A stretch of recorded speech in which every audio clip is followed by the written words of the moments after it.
Senhor, pela vida do teu servo, Pai.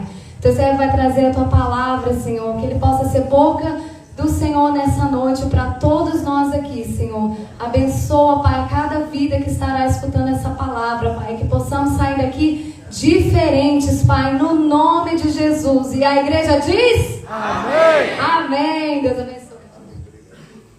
A paz do Senhor, igreja amada. Amém. Quem está feliz com Jesus? Amém. Deixa eu só ligar os equipamentos aqui. Irmãos amados, primeiramente quero agradecer a oportunidade ao pastor Douglas. Graças a Deus, hoje estou aqui a ministrar a palavra por um bom motivo. Hoje quem era para estar ministrando a palavra era o Tarso, mas graças a Deus, Deus abençoou ele aí com uma bênção, uma grande bênção, e então vai ser eu que vou estar ministrando a palavra hoje. Amém, meus irmãos? Deixa eu botar esse negócio só aqui, só um momentinho. Vai ser na folha mesmo, vai ser a moda antiga. Então, novamente agradeço muito a vida do pastor Douglas, a vida da igreja amada. E antes de eu começar a ler a palavra hoje, meus irmãos amados, quando Deus ministrou na minha vida essa palavra, quando Ele colocou no meu coração, essa palavra entrou como se fosse, quem já viu aquele ditado, se a carapuça couber, quem já ouviu isso? E parece que veio um chapeleiro, não sei se é assim que se fala, o camarada que faz chapéu, e ele fez a medida certinha aqui na minha cabeça, e a palavra veio assim, ó, coube perfeitamente para mim. Porque quando Deus ministra uma palavra para a gente passar à igreja, primeiramente ela é ministrada em nossos corações. Primeiramente ela tem que nos exortar, edificar e encorajar primeiramente, para que depois possamos passar para a igreja. E meus irmãos, antes que eu possa começar a estar lendo aqui a passagem bíblica, essa ministração não vai ser longa, vou tentar ser mais breve possível, até para não ficar cansativo, mas eu pretendo assim, através da misericórdia do Espírito Santo, ser eficaz. Amém? E enquanto eu estiver ministrando a palavra, eu gostaria que você recebesse ela como uma igreja, mas não uma igreja na assembleia, no todo, mas individualmente, como eu falei, como se a carapuça estivesse cabendo. Filtra aquilo que pode te edificar ou aquilo que pode te alertar para que você não possa cair nessas mesmas falhas.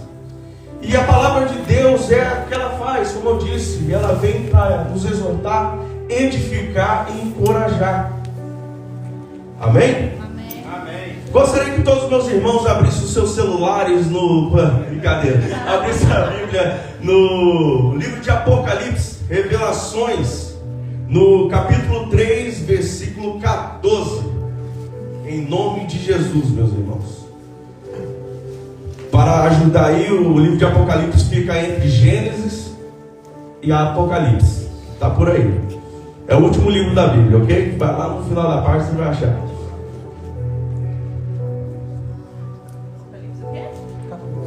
Apocalipse capítulo 3, versículo 14 e diante.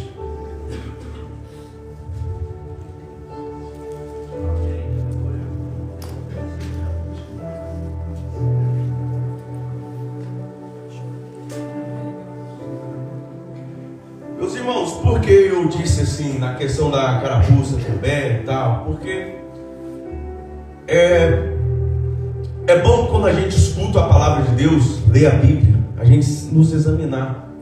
Porque às vezes a palavra vem e nós temos um defeito, o ser humano tem esse defeito. Quando é uma qualidade, a gente abraça ela, né? Quando vê um elogio, a gente abraça, é meu, você tá aí pra mim. Quando a gente lê um versículo que Deus vai te dar vitória, você empolga e tal. Mas às vezes quando vê uma palavra puxando a nossa orelha, fulano tinha que estar aqui para ouvir isso aí. E é sempre assim, a gente sempre puxa a responsabilidade para outro. Mas vamos lá. Apocalipse, capítulo 3, versículo 14. A sétima carta à igreja de Laodiceia, e ao anjo da igreja que está em Laodiceia, escreve: Isto diz o Amém, a testemunha fiel, a verdadeiro princípio da criação de Deus. Eu sei as tuas obras, que nem és frio nem quente. Tomara que foras frio ou quente. Assim, porque és morno e não és frio nem quente, vomitar-te-ei da minha boca. Como dizes, rico sou e estou enriquecido, e de nada tenho falta, e não sabes que és um desgraçado, e um miserável, e um pobre, e cego e nu. Aconselho-te que de mim compres ouro provado no fogo, para que te enriqueças, e vestes brancas para que te vistas, e não apareça a sua vergonha da sua nudez, e que unjas os olhos com colírio, para que vejas. Eu repreendo e castigo a todos quanto amo, pois se pões zeloso, arrepende-te. Eis que estou à porta e bato. Se alguém ouvir a minha voz e abrir a porta, entrarei em sua casa e com ele entrarei, cearei e ele comigo. Ao que vencer, lhe concederei que se assente comigo no meu trono, assim como eu venci e me assentarei com meu Pai no seu trono. Quem tem ouvidos, ouça o que o Espírito diz às igrejas. Amém? Amém. Meus irmãos, João, quando ele recebeu essa mensagem diretamente de Jesus, ele recebeu também mensagem para outras 6 igrejas. Amém? Mas eu gostaria de dar uma breve introdução em relação ao estado de João quando ele recebeu essa mensagem. João estava ali numa ilha penal, numa ilha onde os inimigos políticos do Império Romano eram enviados. Era uma ilha, era uma prisão, praticamente era uma prisão, e ali João estava ali, a só. E todos os outros discípulos, apóstolos, já tinham sido mortos, o mártir. Todos eles morreram pela fé em Cristo. E eu gostaria de entrar um pouco mais nessa questão. A igreja cristã primitiva, a primeira perseguição que ela passou pelo Império Romano foi quando Nero. Foi quando Nero entrou quando Nero era o imperador. E Nero por quê? Por causa de um incêndio que durou quase uma semana. E ele culpou os cristãos por ter causado aquele incêndio, porque ele tinha achado que os cristãos, por algum tipo de vandalismo, tinha colocado incêndio em Roma, sendo que alguns historiadores dizem que era por causa da má estrutura de Roma. E ele, para retaliar de certa forma, até porque alguns na época diziam que ele mesmo tinha colocado fogo em Roma, muitos dos cristãos começaram a ser perseguidos. Até então, antes dele, só quem perseguia os cristãos eram os judeus. Só os judeus perseguiam o cristão. O Império Romano não ligava muito. E muitos deles, que não negaram a sua fé, morreram.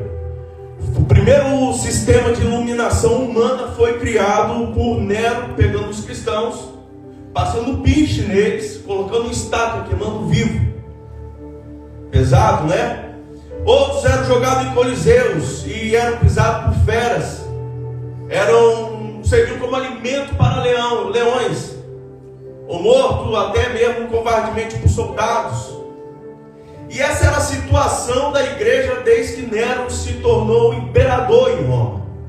E toda aquela igreja primitiva começou a ser perseguida covardemente.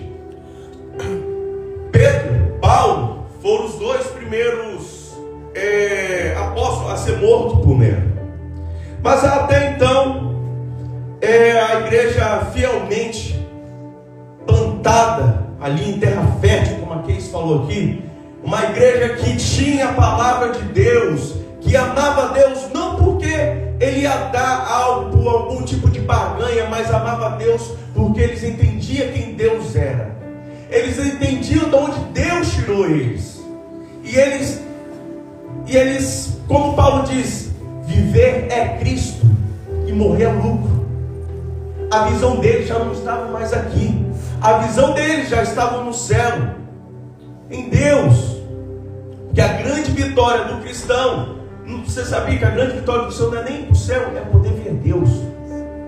A palavra de Deus diz que seguir a paz com todos, sede santo, senão ninguém verá a Deus. Essa será a nossa grande vitória, ter um corpo restaurado, um corpo perfeito, um corpo que possamos enxergar Deus, ver Deus face a face. E ali, como diz a Escritura, poder sentar no trono, poder ceiar com Cristo no céu. Amém, meus irmãos? E depois que Nero, psicopata, que já tinha matado até a própria mãe e depois se matou, veio outros imperadores que não perseguiram muito a igreja, até entrar Domiciano, que foi o mandante que enviou João para a ilha de Patmos. E ali, João naquela ilha de Patmos, todos os apóstolos teriam morrido, cristãos sendo perseguidos. Quando todos os homens carnais acharam que o cristianismo ia acabar ali com a morte de João, achando que era a última pá de terra no sepulcro do cristianismo, quando todas as portas estavam fechadas, uma porta lá no céu se abre. Uma porta lá no céu se abre e vem Jesus. E quando João ali com medo, Jesus chega até ele e diz: calma, sou eu o princípio e o fim, o que tem a chave da morte na mão. Então, meu irmão, não interessa a situação que você está aqui hoje. Não sei como você chegou aqui hoje, qual a sua situação emocional. Lembra que sempre tem uma porta aberta para você. Lembre que sempre tem uma porta aberta. Faça como Estevão, que mesmo através das pedradas, ali no seu, como que pode dizer, perto ali do seu mártir, ele conseguiu ver o céu aberto. E é sobre isso que vamos falar hoje. Qual o tipo de relação que temos que ter com Deus? Que tipo de cristianismo, que tipo de cristão temos que ser? Que tipo de cristão temos que ser para que Deus não nos vomite? Amém? Tomar mais um pouco de água aqui, porque a boca vai secando aqui, pelo amor de Deus. Mas vamos lá. E Jesus, quando pede João para escrever sobre essas 7 igrejas, todas essas 7 igrejas ali, né, elas ficavam ali na Ásia Menor, na Turquia, atualmente hoje é a Turquia. E para toda a igreja, Jesus se apresenta de alguma forma. Para todas elas, Jesus se apresenta de alguma forma. Para uma ele fala que ele é a espada de 2 gumes, que é a palavra. Para outra ele diz que ele é o princípio e o fim, é o que tem cabelos brancos, olhos com chama de fogo. Mas para Laodiceia ele diz assim: isso diz o Amém, a testemunha fiel, a verdadeira, o princípio da criação de Deus. E é assim que ele se apresenta. Quando ele diz que ele é o Amém, é o Jesus que cumpre as promessas que ele tem na sua vida.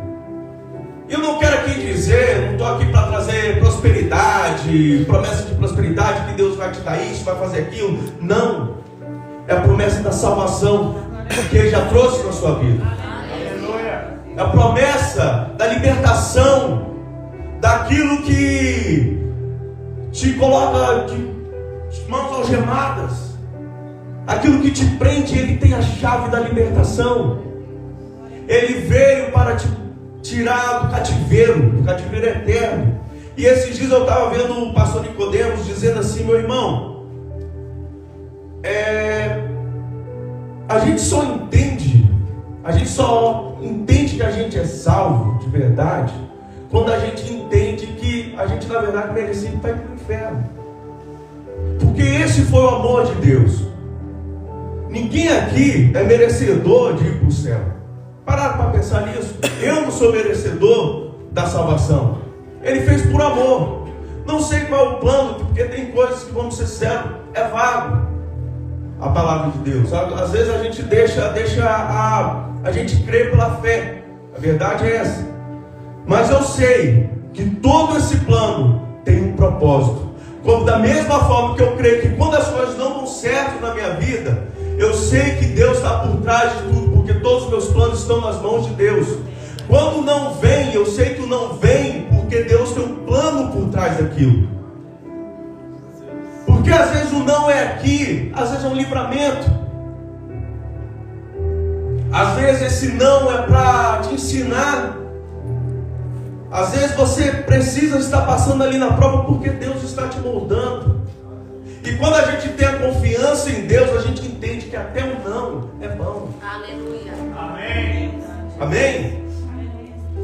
E quando ele diz aqui que ele é o amém, meus irmãos, tem um hebraísta que é o Luiz Saião, e eu aprendi isso com ele. Um cara, se eu não me engano, ele foi até o coordenador da tradução da Bíblia NVI, é um grande teólogo, doutor, e ele diz que o amém no judaísmo ele tem o seguinte peso. Às vezes a gente fala amém, irmãos, amém, né? Qualquer coisa costuma amém, qualquer coisa amém. Mas o amém ele tem um peso maior.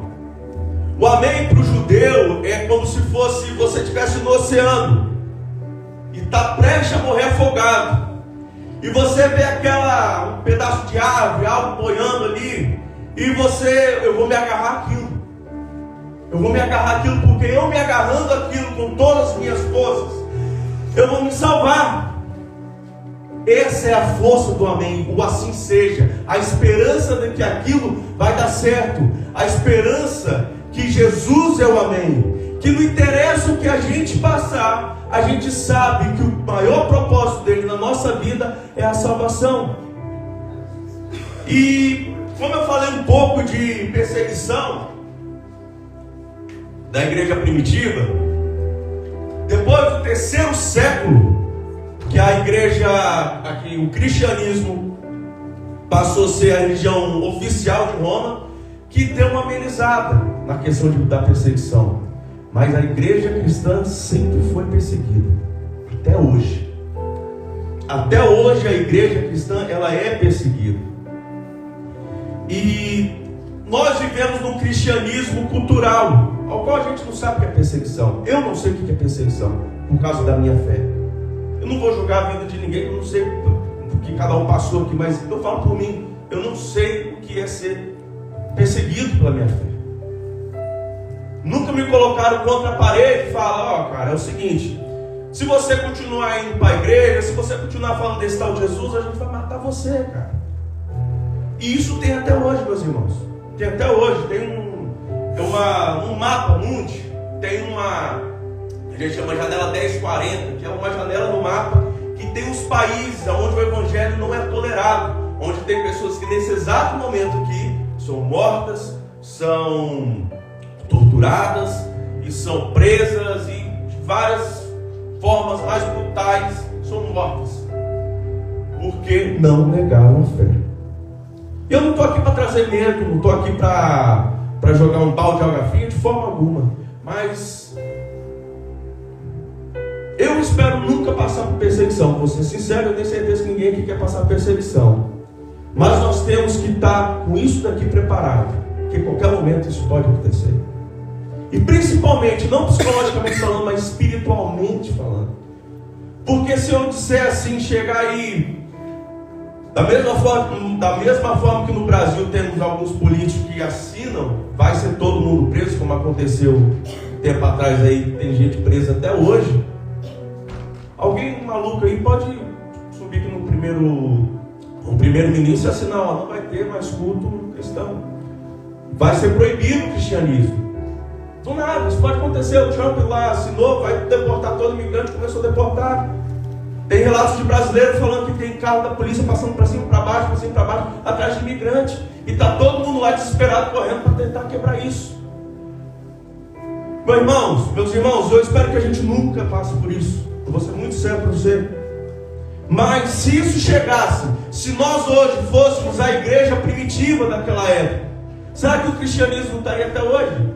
Bom, eu creio que sim, porque é da vontade de Deus. Mas nós seríamos aqueles cristãos que resistiríamos até o final, daríamos a nossa vida pela fé, por Deus, pelo ministério que Ele colocou em nossas vidas. Amém? Amém. Então, é o que eu falo, meus irmãos. Espero que nós não passamos por isso. Realmente, quem quer passar perseguição? Mas temos que ter a nossa fé plantada em terras férteis. Temos que ter o nosso coração, o nosso tesouro tem que estar no céu. Amém? Amém. Vamos lá para a segunda etapa. E no segundo ponto aqui, Jesus diz assim: eu sei as tuas obras, que nem és frio nem quente. Tomares que fosse frio ou quente. Assim, porque és morno e não és frio nem quente, vomitar-te-ei da minha boca. Vamos lá. Todas as igrejas, Jesus fala: eu conheço as tuas obras. Eu conheço as tuas obras. Todas aqui, você pode ler depois em casa, capítulo 2 ao 3. Para todas as igrejas ele diz: eu conheço as tuas obras. Sabe o que isso quer dizer?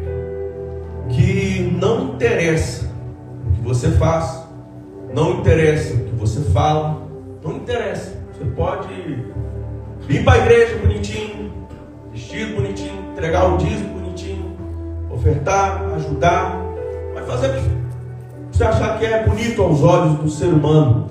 Mas Deus conhece as nossas obras. Ele sabe para quem a gente está fazendo e por que a gente está fazendo. Ele sabe se você está fazendo para se gloriar. Esse aqui, ó, deu um ótimo exemplo aqui, ó. Todos aqueles que vinham ali entregar a oferta, eles vinham como o quê? Querer se mostrar. Até porque o gasofilaço da época, e eles usavam moedas de prata e outro material, e ficava daquele negócio, aquele monte de moeda. Imagina, o cara chega, vai, toma, bota a moeda ali, todo mundo, aquele cara ali está bonito, ali tem fé, ali é homem de Deus, olha o tanto que ele está colocando, mas está dando o que está sobrando, está ali só para se mostrar, para achar que é bonito, para estar bonito diante aos homens. Quem lembra da figueira que Jesus amaldiçoou? A figueira que Jesus amaldiçoou, ele amaldiçoou porque ela estava ali, você olhar assim, uma figueira bonita, florida. Mas ele amaldiçoou porque a figueira estava ali toda bonita, mas não tinha frutos. Não tinha frutos. E pegando o gancho, quando Jesus diz assim: você não é quente nem fria. Ali perto da cidade de Laodiceia tinha mais duas cidades, uma chamada Hierápolis, aonde chegava águas quentes, e tinha Colossos. Quem lembra da carta de para os Colossenses? Era essa cidade. Colossos, que tinha águas frias. Em Hierápolis, que é águas quentes, águas era como se fosse Caldas Novas no Brasil, águas terapêuticas. Se você chegasse ali, água quente, água boa, né? E servia para curar, servia para tratar. E tinha em Colossos, que a água era gelada, servia para refrescar, matar a sede. E só que as águas que chegavam ali em Laodiceia chegavam por aquedutos. E quando a água chegava ali, a água não chegava nem fria e nem quente, chegava morna. E a água não era nem fria, não servia nem para matar a sede, e a água não chegava nem quente, não servia nem para curar. E Jesus usou esse gancho geográfico, pois é disso que a igreja de Laodiceia se tratava. Era uma igreja que numa época de perseguição, era uma igreja que não sofria perseguição. Ela era linda aos próprios olhos dela, Era uma igreja poderosa, rica, tinha dinheiro. E no ano 60 depois de Cristo, ela sofreu aquela região ali teve um terremoto, né? E como alguns tempos atrás a Turquia teve outros terremotos, né? Então é um lugar comum haver terremotos ali. Enquanto todas as outras cidades não conseguiram se reerguer, quando o Império Romano tentou mandar recursos para eles se sentiram ofendidos. Não precisamos do seu dinheiro. Alguns empresários aqui da nossa cidade vai reconstruir a cidade. Eles reconstruíram. Eles não precisavam de ninguém. Eles eram imbatíveis aos olhos deles. E o diagnóstico que Jesus dá sobre a igreja de Laodiceia é que, como dizes, rico sou, eu estou enriquecido e de nada tenho falta, e não sabes que és um desgraçado, miserável, pobre, cego e nu. E eu acho interessante isso, porque Jesus usou, porque, como eu disse, eles eram ricos, era uma cidade que tinha riquezas financeiras, era uma cidade com vários comércios, uma cidade tinha bancos, e eles fabricavam lã. Imagina, uma cidade que é rica, fabrica lã, fabrica colírio, né? E Jesus chama assim, que era pobre, cego e nu. Está dizendo para a igreja mais rica. E ali, para a igreja mais pobre, que era Esmina, Jesus fala: você é a mais pobre, porém você é rica espiritualmente. E aonde eu digo, a igreja que era rica, Jesus chama de pobre. O que estava faltando ali para aquela igreja? E eu digo hoje, quando Jesus olhar para você, eu falo da mesma forma que falou comigo, quando Jesus olha, pensa, fala com Jesus agora. Gostaria que vocês fechassem os olhos. Fala com Jesus agora. Jesus, o que o Senhor vê em mim? Como que o Senhor me enxerga, Pai? Como que o Senhor me vê, meu Pai?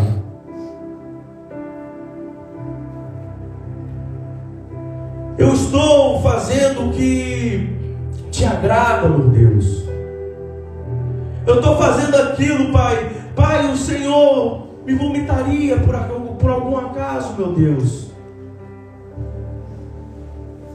Me serve, Senhor, para matar a sede, ó Pai. Me usa, Senhor, para matar a sede. Me usa para poder curar. Amém, meus irmãos? Podem abrir os olhos. Conversa com Deus. Porque Jesus nos chamou para ser sal da terra e luz do mundo. Sal da terra, para que nós possamos fazer diferença. E luz do mundo, para que aqueles que estão em treva possam enxergar a luz de Cristo que está nas nossas vidas.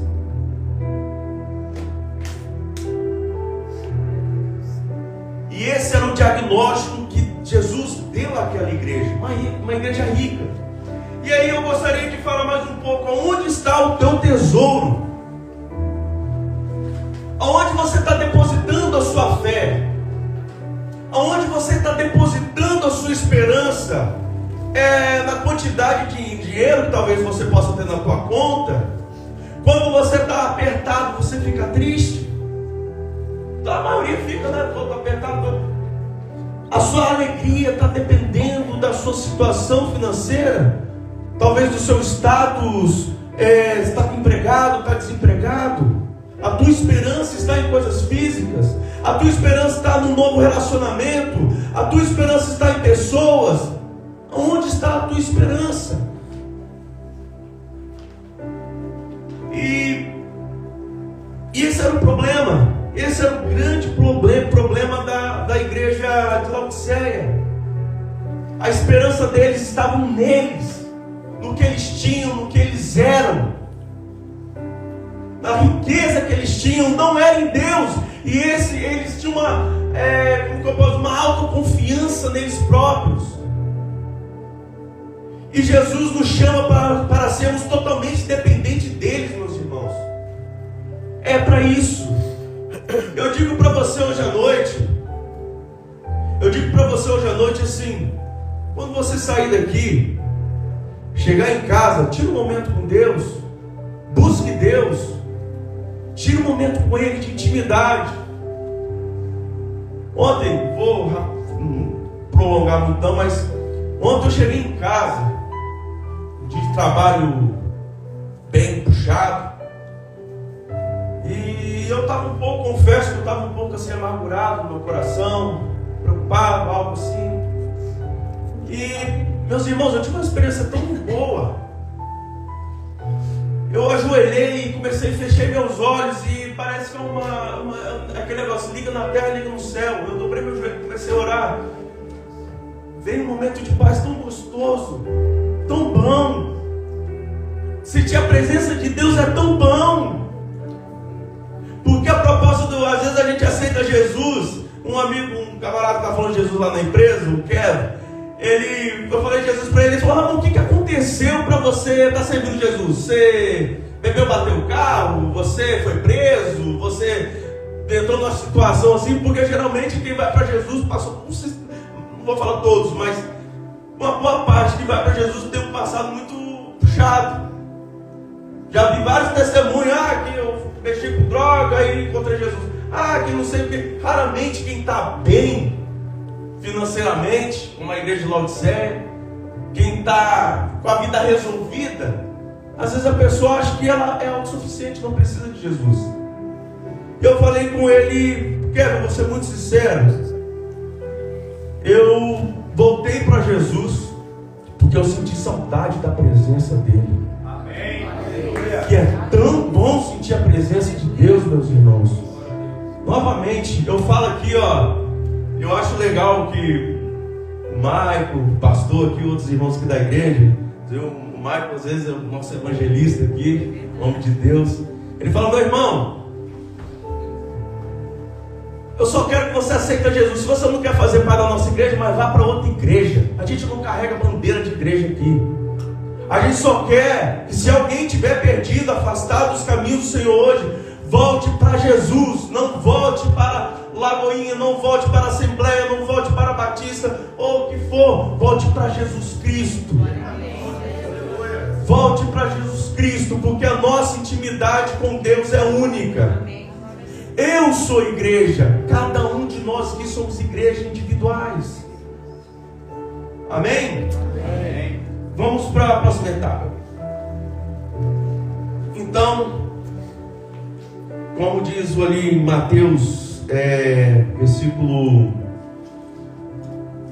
20 ao 21: mas acumulem para vocês tesouros no céu, onde a traça e a ferrugem não destroem, e onde os ladrões não arrombam nem furtam. Pois onde estiver o seu tesouro, aí também estará o seu coração. Amém? Quem lembra do jovem rico? Quem lembra do jovem rico? O cara fazia tudo. Jesus foi até falar, mas não, ele perguntou: Jesus, não, eu obedeço os mandamentos todos. Aí Jesus achou: você é um bonzão mesmo, né? Então vamos fazer o seguinte: larga tudo e me segue. O cara ficou triste. O que está prendendo a gente para a gente se entregar totalmente para Deus? O que está segurando as nossas pernas para a gente se entregar totalmente para Deus? Amém? Bom, e ponto 4, a exortação de Jesus. Amém? Ali no versículo 18 diz assim: aconselho-te que de mim compres ouro provado no fogo, para que te enriqueças, e vestes brancas para que te vistas, e não apareça a vergonha da tua nudez, e que unja os olhos com colírio para que vejas. Ouro refinado. Jesus manda: vem buscar ouro em mim. Riqueza espiritual. Como eu falei agora anteriormente, a riqueza desse mundo, um dia ela vai passar. A família de Ló veio aqui agora na minha cabeça, nem está ali, mas a família de Ló, quando ali em Gênesis, não lembro o capítulo, tanto que eu falei que veio agora aqui, Quando a família de Ló estava ali e os anjos aparecem para salvar eles de Sodoma, os anjos tiveram que pegar na mão deles para tirar da cidade, porque o coração deles estava tão preso, mas tão preso nas riquezas que eles tinham ali, que eles queriam de alguma forma, não tem outra solução não, o coração está preso a bens materiais. E tanto que a mulher de Ló, que nem fala o nome, olhou para trás. E alguns teólogos, estudiosos, dizem que quando esse olhar para trás dela, era olhar o bem que ficou para trás, as coisas que ficaram para trás dele. Ela estava seguindo um caminho que era para a direção de Deus, mas estava olhando, como a gente muito falou, olhando para o Egito, olhando para trás. Às vezes a gente serve a Deus e às vezes o capeta vem com dados inflamados e faz a gente lembrar assim, mas lembra aquela época? Lembra aquela época? Por isso que Paulo fala para a gente revestir das armaduras espirituais, que é o escudo que é a fé em Deus, para apagar os dados inflamados de Satanás. Amém? E vestuário branco, justiça de Cristo cobrindo a nossa vergonha. Novamente, como eu falei, meus irmãos, ninguém aqui é merecedor da salvação. Nós somos salvos pela misericórdia de Deus. Tem uma coisa que se chama misericórdia e graça. Misericórdia é aquilo que nós merecíamos, mas nós não recebemos por misericórdia, que era condenação. E a graça era algo que nós não merecíamos, mas nós recebemos de graça, que é o amor de Deus, a salvação. E colírio para os olhos, cura da cegueira espiritual. Meus irmãos, vamos lá. A cegueira espiritual é algo muito sério. A cegueira espiritual é algo que não chega do dia para a noite. A cegueira espiritual é algo que vem com o passar de tempo. A cegueira espiritual é algo que vem, e se nós não pedirmos misericórdia para Deus, a gente passa meses, anos e anos dentro da igreja, mas Jesus ficou lá atrás. Eu gosto de fazer uma analogia. Quem lembra a época quando